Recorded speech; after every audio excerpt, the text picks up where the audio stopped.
Video کو like کر کے آگے شیئر ضرور کر دینا۔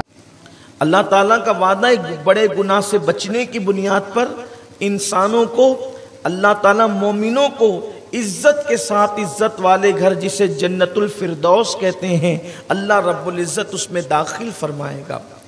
اب یہ بڑے گناہوں کی قید کیوں لگائی گئی؟ اس لیے کہ چھوٹے چھوٹے گناہ انسان سے سرزد ہوتے رہتے ہیں اور انسان چھوٹے چھوٹے گناہوں کا ارتکاب کرتا رہتا ہے، بلکہ ایک حدیث پاک میں یہاں تک کہ آیا ہے کہ اگر بندہ کوئی بڑے گناہوں سے اپنے آپ کو بچائے اور اس سے چھوٹے گناہ ہو جائے تو اللہ تبارک و تعالی بڑے گناہوں سے بچنے کے صدقے میں اس کے چھوٹے گناہوں کو یوں ہی معاف فرما دیتا ہے۔ بلکہ چھوٹے گناہ تو معاف ہوتے ہی رہتے ہیں۔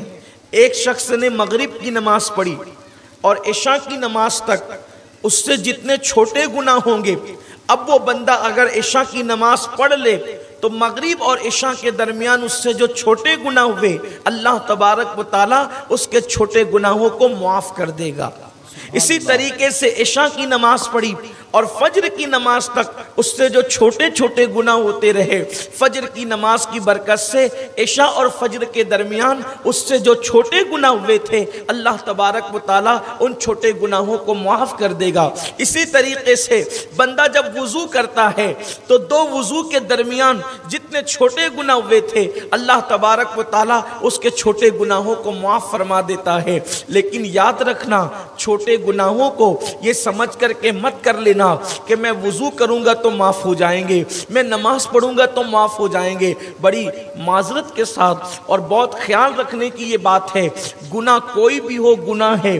ایک بہت بڑے بزرگ نے مجھے نصیحت کرتے ہوئے کہا تھا، اچھی طرح یاد رکھنا کہ انسان کو ٹھوکر کبھی پہاڑوں سے نہیں لگتی، بلکہ انسان کو ٹھوکر ہمیشہ چھوٹے پتھروں سے لگا کرتی ہے۔ کیونکہ انسان اگر چھوٹے گناہ کرنے لگ جائے تو چھوٹے گناہ اس کو بڑے گناہوں تک کے پہنچاتے ہیں۔ اور بات اصل یہ ہے کہ کوئی گناہ چھوٹا کیسے ہو سکتا ہے اور کوئی نیکی چھوٹی کیسے ہو سکتی ہے؟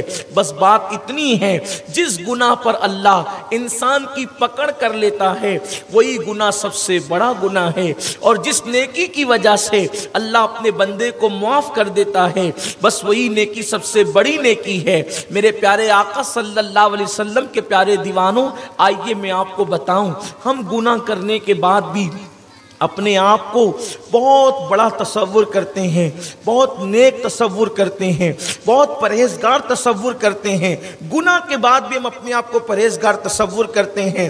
ام المومنین حضرت عائشہ صدیقہ سلام اللہ علیہا سے ایک بار کسی نے پوچھا تھا، اماں جان یہ بتائیں انسان سب سے زیادہ برا کب ہوتا ہے؟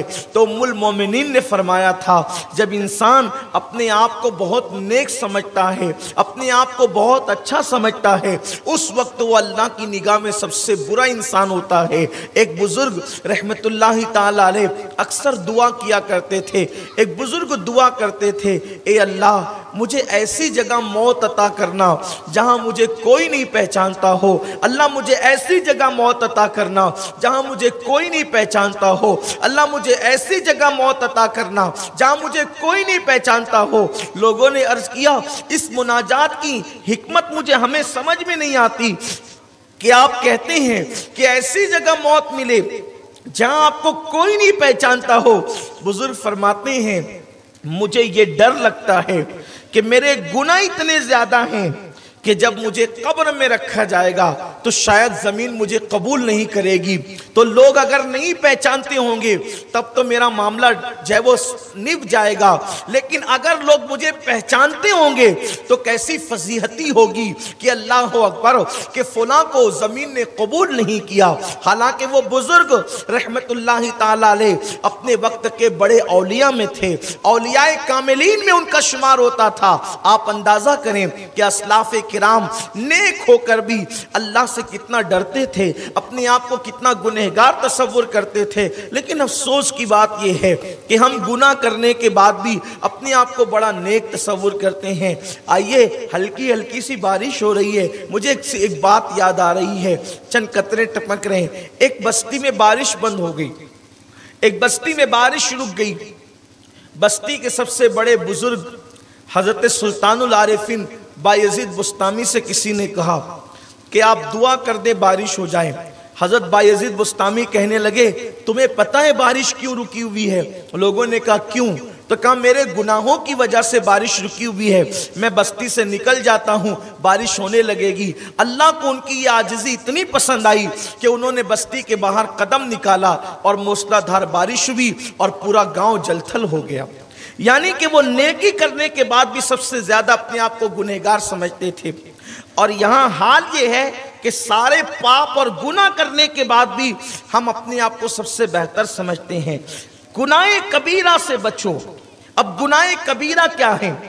کسی حدیث میں 7 گناہ کبیرہ ہے، کسی حدیث میں 3 گناہ کبیرہ ہے، کسی حدیث میں 70 ہے گناہ کبیرہ۔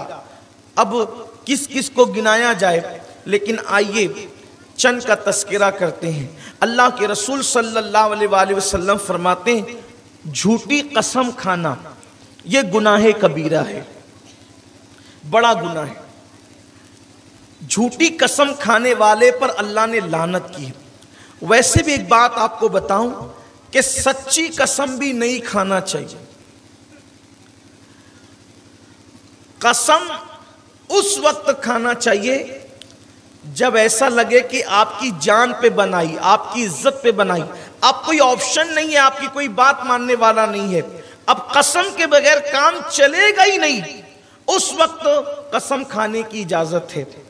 سچی باتوں پہ بھی بار بار قسم کھانے سے منع کیا گیا ہے۔ اللہ کے رسول صلی اللہ علیہ وآلہ وسلم فرماتے ہیں جو بات بات پر قسم کھائے وہ جھوٹا ہے، اور جو شخص بات بات پر قسم کھاتا ہے اللہ تبارک و تعالیٰ اس کی روزی کو تنگ کر دیتا ہے، اس کی روزی کے اندر اللہ تبارک و تعالیٰ تنگی پیدا کر دیتا ہے۔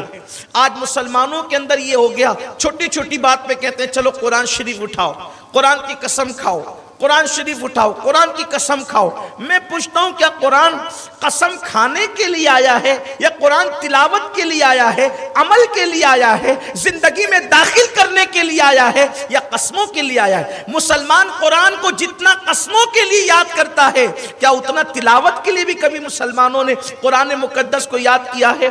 اس لیے یاد رکھنا اللہ تبارک و تعالی ارشاد فرماتا ہے، حدیث قدسی ہے کہ مجھے اپنی قسموں کا نشانہ نہ بناؤ، مجھے اپنی قسموں کا نشانہ نہ بناؤ۔ جو اللہ تبارک و تعالی کی بات بات پر قسمیں کھاتا ہے اللہ تبارک و تعالی اس کے رزق سے برکت کو اٹھاتا ہے، اس کی زندگی سے برکت کو اٹھا لیتا ہے۔ اس لیے یاد رکھو، قسموں سے اپنے آپ کو محفوظ رکھو۔ تو جھوٹی قسم کھانا یہ بھی گناہ کبیرہ ہے۔